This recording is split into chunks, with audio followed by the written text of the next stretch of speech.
Welcome to the B-Side Bible, your backstage pass to what didn't make the sermon. And today we're stepping into one of the most unsettling corners of early Christian literature, a place where Judas Iscariot isn't the villain, but the disciple who understood Jesus best. This is the Gospel of Judas. Yes, Judas, the betrayer, the silver coin seller, the man whose name is practically a curse in Christian tradition. For centuries, he's been painted as the cautionary tale, the shadow behind the cross. But what if we got him wrong? What if Judas wasn't betraying Jesus, but obeying him? What if that infamous kiss in the Garden of Gethsemane was not treachery, but trust? Before we continue, it's important to state clearly that the Gospel of Judas is not a neutral, balanced historical account. It's an early Gnostic text, written long after the time of Jesus, and it reflects the specific ideas, theology, and agenda of one particular Gnostic group. Like many ancient writings, it was composed within a climate of competition and debate amongst early Christian movements. The Gospel of Judas criticizes what became the mainstream church and presents a highly polemic reinterpretation of Judas Iscariot's role. It seeks to overturn the emerging orthodox narrative and instead elevate Judas as the only disciple who truly understood Jesus' secret knowledge. Scholars view this gospel as an example of ideological propaganda used by one sect against another. It shows us what certain Gnostic Christians believed and how they argued, but it is not an eyewitness source nor a record of historical events in the first century. In other words, this text teaches us a lot about second-century ideological battles, but very little about the actual Judas, Jesus, or the original apostolic movement of the first century. So let's continue the podcast.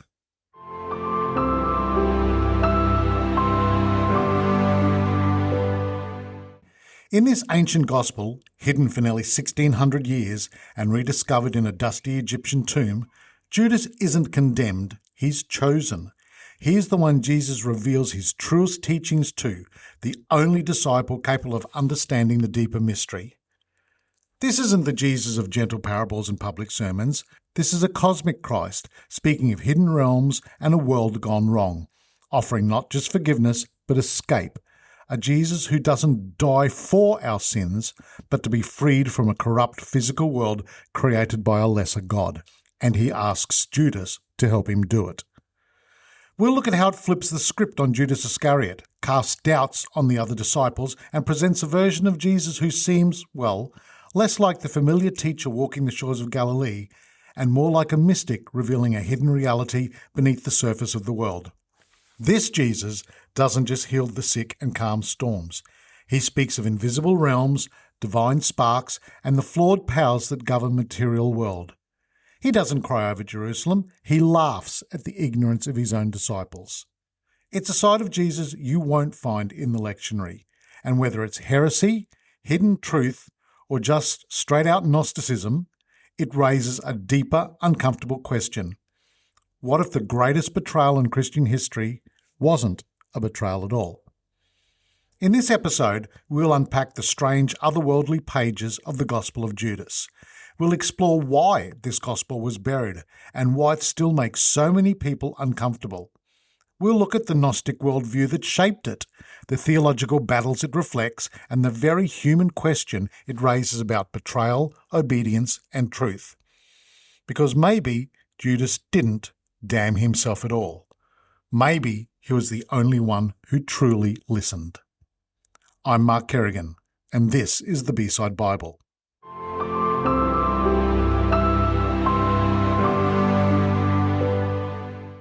The Gospel of Judas wasn't written in the shadowy backroom of Pilate's palace. Judas didn't run off after the crucifixion to pen his memoirs, and no, it wasn't written by the man himself. Like many texts from early Christianity, it was written decades later, most likely in the mid to late 2nd century, long after the deaths of Jesus and the original apostles. It belongs to a genre of early Christian literature that we call the Gnostic texts. Words that claim to reveal secret teachings passed on privately, often to a single chosen disciple. But in this case, that disciple is Judas Iscariot. Now, we don't have the original Greek version, only a Coptic translation written in Egypt sometime around the 3rd or 4th century CE. And even that version didn't last long above ground. At some point, it was buried, deliberately hidden, likely to protect it from destruction. Early church leaders, especially those who were fighting to define orthodoxy, made it their mission to suppress these kinds of texts. They called them heresy, blasphemy, and spiritual poison. And by the 5th century, the Gospel of Judas had disappeared entirely. Until, that is, it didn't. Fast forward to the 1970s. A crumbling papyrus codex, eventually named the Codex Chakos, is unearthed near El Minya, Egypt. Not by scholars, but by antique smugglers. What followed was a tragic story of neglect. The manuscript sat in a bank vault in Long Island for 16 years, suffering exposure to humidity, mishandling, and even mould. By the time it reached scholars in the early 2000s, it was in terrible condition. Pages missing, lines fragmented, ink faded. But when the restoration team began to work on it, they found something extraordinary, a text that claimed to be the secret account of the revelation that Jesus spoke in conversation with Judas Iscariot. That line alone was enough to send tremors through the world of biblical scholarship. In 2006, the Gospel of Judas was officially translated and published by the National Geographic Society. And overnight, the world was talking. Not about Matthew, Mark, Luke, or John, but about Judas. Was he a villain? Or the one disciple that actually understood what Jesus was trying to do? Was this gospel an insight into the diversity of early Christianity? Or was it a clever heretical forgery designed to unsettle the faithful? Whatever you think of its origin, one thing is clear. The Gospel of Judas is a reminder that early Christianity was not one voice, but many, a choir of conflicting ideas, competing theologies, and clashing claims to truth. And now that this gospel has resurfaced, the question becomes, what do we do with it? In the next segment, we'll open the pages of this ancient explosive text and explore what it actually says, from cosmic visions to divine laughter, from secret knowledge to unsettling theology. This isn't just a gospel, it is a challenge.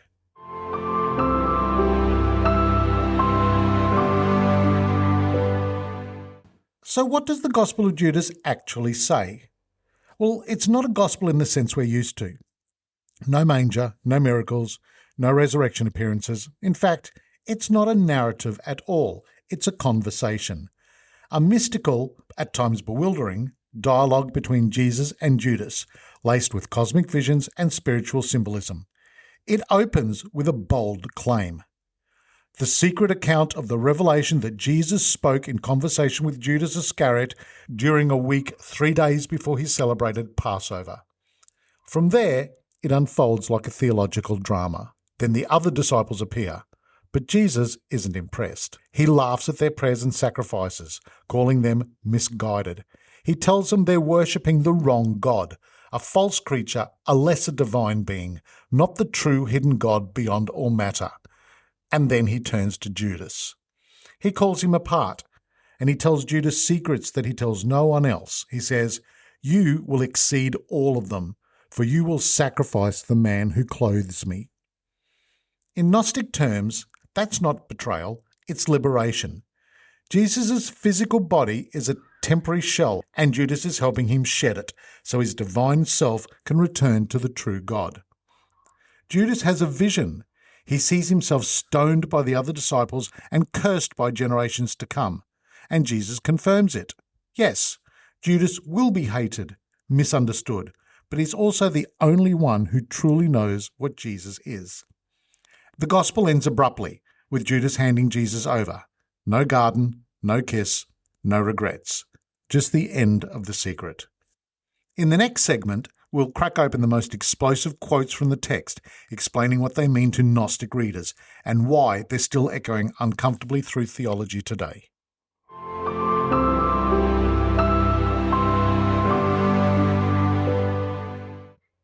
So, now that we've opened the gospel, let's go deeper. This isn't a gospel that tells a story. It unfolds like a spiritual puzzle, spoken in riddles, visions, and revelations. And if you're expecting clarity, you won't find it here. What you'll find instead are cracks. Cracks in what we thought we knew about Judas, Jesus, and God behind it all. Let's take it piece by piece. In this gospel, right from the beginning, Jesus separates himself from the other 12. He watches them make offerings to God and he laughs. Why are you doing this? Truly, I say to you, no one amongst you is from those worthy. That line should hit hard. These are the 12 who left everything. And here, Jesus is basically saying, you're worshipping the wrong God. In Gnostic belief, the material world was created by a lesser divine being, sometimes called Sackless, Yaldabaoth, or the Demiurge, who thinks he's the highest God, but isn't. And the disciples, well, they're still stuck in that illusion. They haven't seen the deeper truth. Jesus, in contrast, comes from a realm beyond, and he's here to wake people up. The Jesus of this gospel isn't the suffering servant. He's a revealer, a speaker of mysteries, someone who knows the truth of the universe and can't help but laugh at those who don't. Your God, who is within you and whom you serve, he has brought shame to your souls. This is one of the wildest reversals in early Christian thought. The God the disciples think they're serving is a false God. Not evil, necessarily, but ignorant, proud, and flawed. Jesus laughs, not because it's funny, but because it's tragic. His disciples are earnest, but blind. Then finally, Jesus turns to Judas, and he says something staggering. Step away from the others, and I shall tell you the mysteries of the kingdom. It is possible for you to reach it, but you will grieve a great deal. Judas is being singled out, not for betrayal, but for initiation. He is the one who will understand the secret Jesus has come to share. And that secret? That the body is a prison. That true salvation means escaping the material world and returning to the divine realm. And then comes the most quoted and most misunderstood line of the gospel. You will exceed all of them, for you will sacrifice the man that clothes me. Now, to the Gnostic reader, this is not blasphemy. It is a key to understanding Jesus' mission.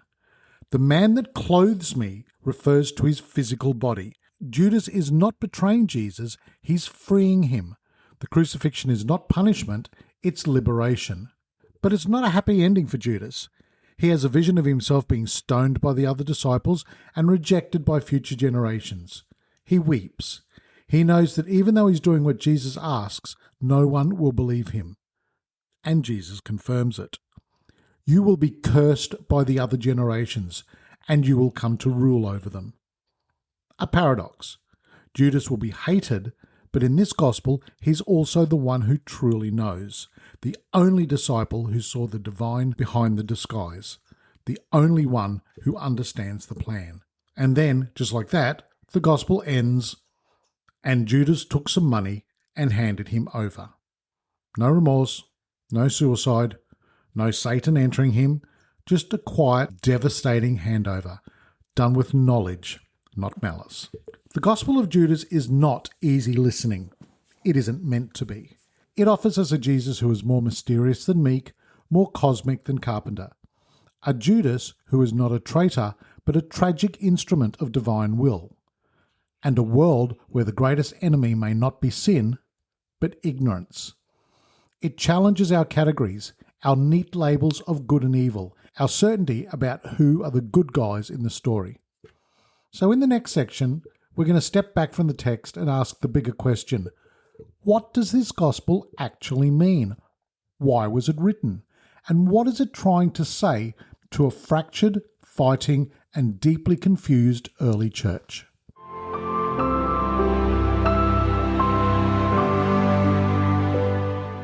So, why write this gospel at all? It's easy to dismiss the Gospel of Judas as heresy. That's what the early church did. Irenaeus, one of the big theological guns of the 2nd century, mentions a version of it around 180 CE, and he doesn't hold back. He calls it a fictitious history created by heretics. But texts like this aren't written in a vacuum. They are responses. Responses to conflict, to confusion, and to a growing sense that, to some people at least, the Christian message was being distorted. To understand the Gospel of Judas, you have to imagine a time when Christianity was still wild, untamed, and deeply divided. This was before creeds, before councils, before there was even a fixed New Testament. In the mid-2nd century, there wasn't one Christianity. There were many. Competing communities, competing interpretations. Some focused on faith and grace, others on works and moral purity. Some believed Jesus was fully human. Others said he only appeared to be. Some saw the crucifixion as a victory. Others saw it as a tragic mistake. The Gospel of Judas was written by a group, probably a Gnostic group, who looked around at the rising church leadership and said, "This is not the message we're receiving. Let's do something about changing it." And so a new gospel was born.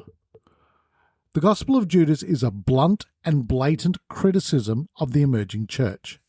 In it, Jesus tells Judas that the other disciples are worshipping the wrong God, following empty rituals and leading people astray. That's not subtle, that's a theological grenade. The stars bring matters to completion through them. That is why you will destroy them.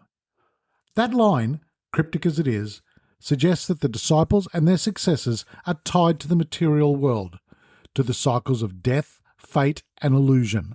Judas, by contrast, helps Jesus escape it. This gospel was likely written by a fringe community that believed the mainstream church had misunderstood Jesus, institutionalized his message, and turned it into something he never intended.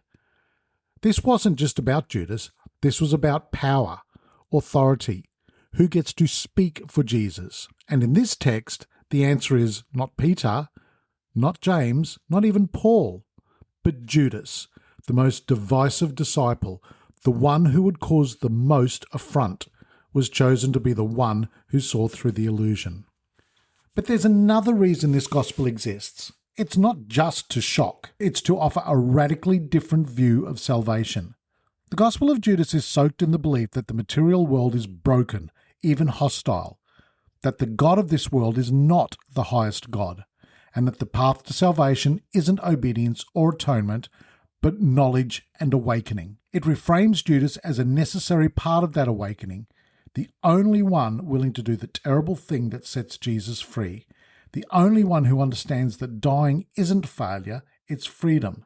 This gospel was written because some early Christians were wrestling with deep existential questions. Why would a divine being come into a world like this? Why would he suffer and die in such a brutal way? And why are those who claim to follow him so quick to build hierarchies, institutions, and laws? It's as if the authors of this gospel looked at the growing Christian church, full of bishops, rituals, and doctrines, and said, "You've built a temple to the wrong God." So yes, the Gospel of Judas is shocking. But that was the point.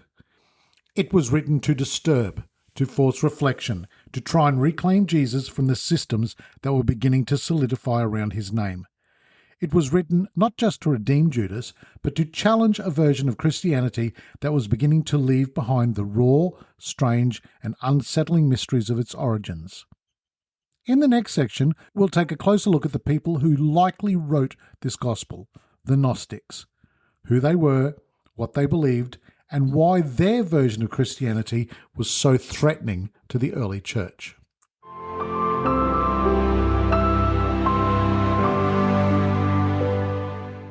To understand the Gospel of Judas, we need to talk about the Gnostics. Now, you won't find the Gnostics listed in the book of Acts or mentioned in any church creed, but they were there, in the shadows of the early church, writing, teaching, and whispering that the world was not as it seemed. The word Gnostic comes from the Greek gnosis, or knowledge. But this wasn't academic knowledge, this was secret, saving knowledge, the kind that, once received, didn't change your mind, it changed your soul. Gnostics believed something was deeply wrong with the world. Not just morally wrong, but cosmically wrong. The pain, suffering, death, decay, these weren't the results of a fallen paradise, but signs that the world had been made badly. not by the loving God revealed by Jesus, but by a lesser being, often called Yaldabaoth, Sackless, or simply the ruler of this world, a kind of spiritual counterfeit, powerful but ignorant. This creator God made the material world, a place of illusionment, limitation, and pain, and then he passed himself off as the highest deity. Your God, who is within you and whom you serve, Jesus said in the Gospel of Judas, has brought shame to your soul. To the Gnostic ear, that line would have rung like a gong. But not all was lost. Gnostics believed that inside each of us, buried beneath the layers of flesh, ego, and illusion, there was a divine spark, a fragment of the true God. And Jesus? He didn't come to die for our sins. He came to wake us up. He came to reveal the truth, to teach those that could hear that this world was a prison and that they were the prisoners. Salvation wasn't about obedience or forgiveness. It was about knowledge. Knowledge of where we truly came from. Knowledge of who the true God is. Knowledge that sets the spirit free. And the Gospel of Judas isn't the only Gnostic gospel. We also have, as we've looked at in an earlier episode, the Gospel of Thomas, which is a list of Jesus' secret sayings. It has no miracle and no cross. There's the Gospel of Mary Magdalene, where Mary, not Peter, is the one who understands Jesus. And there's the Apocryphon of John, the Gospel of Philip, and the treatise on the resurrection, all filled with layered esoteric theology. In these texts, Jesus is often not the suffering Son of God, but a mystic teacher, a divine revealer, someone who slips between dimensions and speaks in riddles with those who have ears to hear the message. In the Gospel of Judas, that someone is Judas. He is the one who listens. He is the one who receives the gnosis. He is the one who dares to do the one thing that no one else will. So were the Gnostics dangerous, heretical, or enlightened? Well, it depends on who you ask. To the early bishops like Irenaeus, they were wolves in sheep's clothing. To later theologians, they were cautionary tales. But to modern readers, they might just be a prism, showing us the many different ways early Christians tried to make sense of Jesus. Some clung to tradition, some built a church, and some wrote gospels that didn't survive the cut. But they weren't trying to destroy Christianity. They were all trying to understand it on their terms, in their time, through their question. Very similar to what we are doing. In the next segment, we'll follow Judas, not just through scripture, but through history. How has the betrayer been remembered, reviled, and in some cases, redeemed? And why does the figure of Judas still haunt the edges of our faith?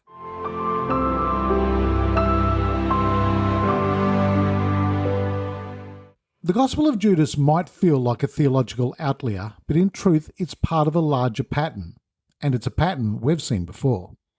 If you've been listening to this podcast for a while, you might remember our episode on the Gospel of Thomas. In that text, we meet disciples who seem to stand just slightly outside the traditional circle, and yet somehow grasp the truth more deeply to the other. Let's look at Thomas, for example. In the canonized Gospels, Thomas was the twin, the doubter, the one who won't believe until he sees the wounds. But in the Gospel of Thomas, he becomes something very different. The receiver of secret sayings, the one who just doesn't see Jesus, but knows him in a way the others don't. Let him who seeks continue seeking until he finds. When he finds, he'll become troubled. When he has become troubled, he will be astonished. That is not the voice of the institutionalized church. That's a whisper from the edges. Then there's Mary Magdalene. In Mary's Gospel, which is coming up in a future episode, we find a disciple who isn't just loyal, she's wise, deeply spiritual, and entrusted with teachings the male disciples couldn't grasp. I tell you, there is no sin. It is you who make sin when you do the things that are like the nature of adultery. When she speaks these things, Peter objects. He doesn't like that Jesus may have shared something private with her. Like Judas, Mary and Thomas are part of a thread woven through the early Christian story, a thread of misunderstood disciples, marginal voices, hidden wisdom. voices that didn't make it into the final cut of the New Testament, but survived long enough just to be heard again centuries later. This raises the question, was there a deliberate pattern amongst fringe communities to highlight these sidelined figures? Disciples who were misunderstood, silenced or painted in shadow, only to be portrayed in these later texts as the true heirs of Jesus' wisdom. It's as if the Gnostic writers were saying, you've listened to Peter, you've listened to Paul, but there were others who saw, others who heard, others who knew. Judas has become the most extreme example of this trend. Not just a misunderstood disciple, but a man whose name is synonymous with betrayal, turned in this gospel into the only one who understood what Jesus was really doing. Thomas, Mary, Judas. 3 disciples, 3 very different stories. And yet, in the Gnostic Gospels, they share something. They are the ones who see what others cannot. The ones who receive what the others reject. The ones who are remembered not for their faithfulness, but for their knowledge. So maybe the Gospel of Judas isn't a standalone rebellion. Maybe it's part of a broader movement about who really got Jesus, and asking the question of why are the loudest voices in the early church sidelining these followers of Jesus? In the next segment, we'll follow Judas forward, not just in Scripture, but through history. How's he been remembered, distorted, weaponized, and in some places, rehabilitated?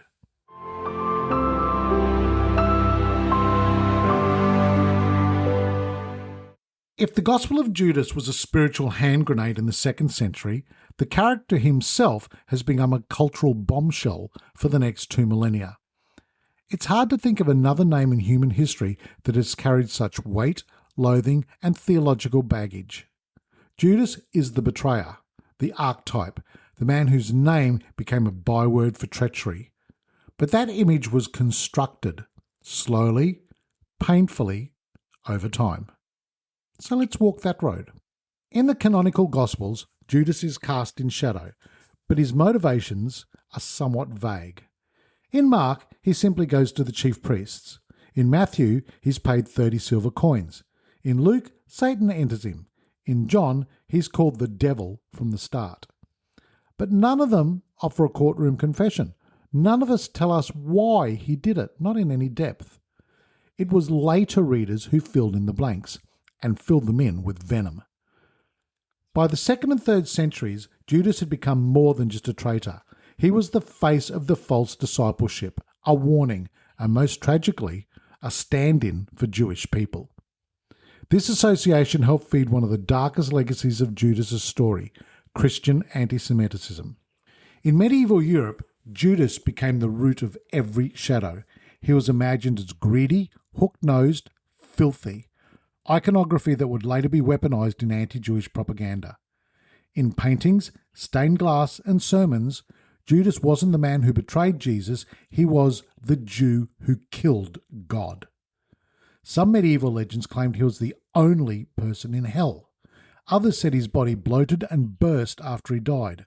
The Golden Legend, a wildly popular 13th century text, painted Judas as a monstrous child abandoned by his family. This wasn't theology anymore, this was myth-making in the service of hate. But not every betrayal has been cruel. In the most recent centuries, Judas began to be seen not as a villain, but as a victim. Dante, in his Inferno, still places him in the lowest circle of hell, chewed forever in Satan's mouth. But later writers, especially in the 19th and 20th century, began to ask, was it really so simple? Poet Georges Louis Borges imagined a Judas who sacrificed his reputation for the sake of God's plan. Nikos Kazantzakis, in The Last Temptation of Christ, made Judas the most faithful, doing what Jesus asked, knowing it would doom him. Even some theologians begin to wonder, if crucifixion was part of God's plan, did Judas have a choice, or was he just playing his part? And if so, was that a betrayal, or was it obedience? Today, Judas is still invoked as the betrayer. The media call whistleblowers Judases. Politicians turn on colleagues and get branded with that name. It's a shorthand, a scarlet letter. But beneath all that cultural weight lies a real question. What do we do with the disciple who was there for every miracle, yet still handed Jesus over. Is he the worst of us? Or is he the one who heard a message that sounded so strange, so upside down, that he acted on it? And we've spent 2,000 years trying to make sense of what that meant.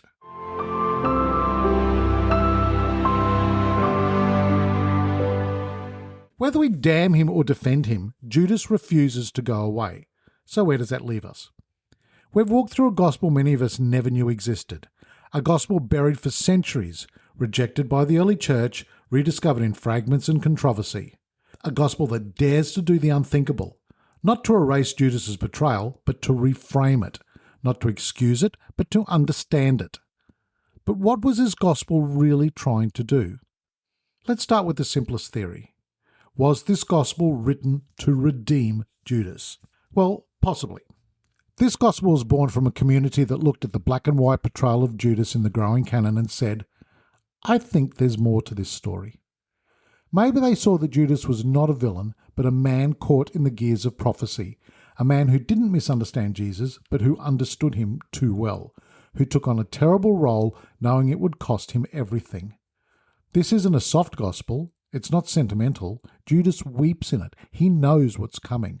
And Jesus doesn't stop him. He blesses him. He tells him what no other disciple can handle. It's not a comfortable redemption story, but that just might be what it is. Or is it something more radical? Was it written to shock, to upend the emerging orthodoxy of the 2nd century church, to expose its rituals as hollow, its leaders as blind, its theology as backwards? There are moments in this text when Jesus laughs at the disciples, when he calls their God false, and when he elevates the most reviled name in human memory. You can feel the provocation. This is not a tame gospel. This is a gospel with a match in its hand. And maybe that was the point. Maybe it was written to provoke a spiritual reevaluation, to shake the confidence of those who thought they had the gospels locked down, systematized, and branded. If nothing else, it reminds us that the early church was never monolithic.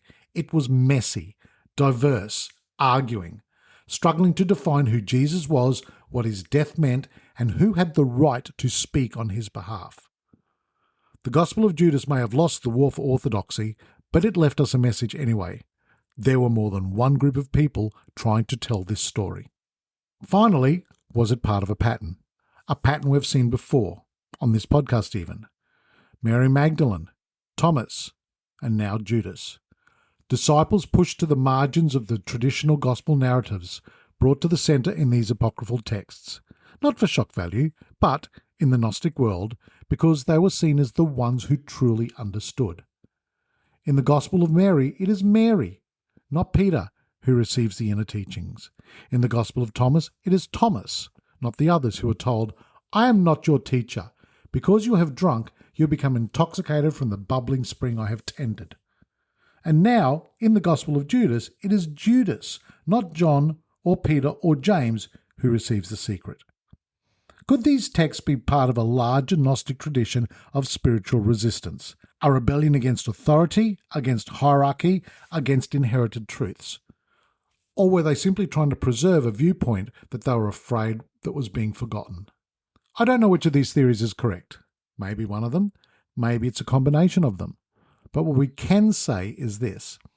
The Gospel of Judas is a product of its time, a text written inside the contested, chaotic world of 2nd century Christianity, where groups defended their identity by producing new stories, new interpretations, and new claims to authority. It sits beside other writings of that era as one more witness to the theological diversity that existed before orthodoxy had hardened its boundaries. And whatever else we think of it, it shows us that early Christians were not silent, passive receivers of a single tradition. They were debating, arguing, and creating.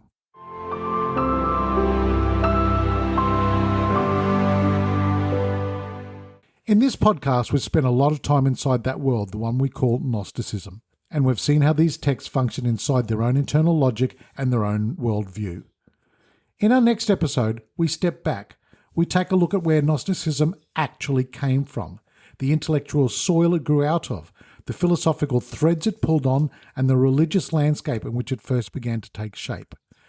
Because these ideas didn't just appear out of nowhere, They had roots. And next time, we go looking for those roots. This has been the B-Side Bible, your backstage pass to what didn't make the sermon. I'm Mark Kerrigan. Thank you for walking this road with me.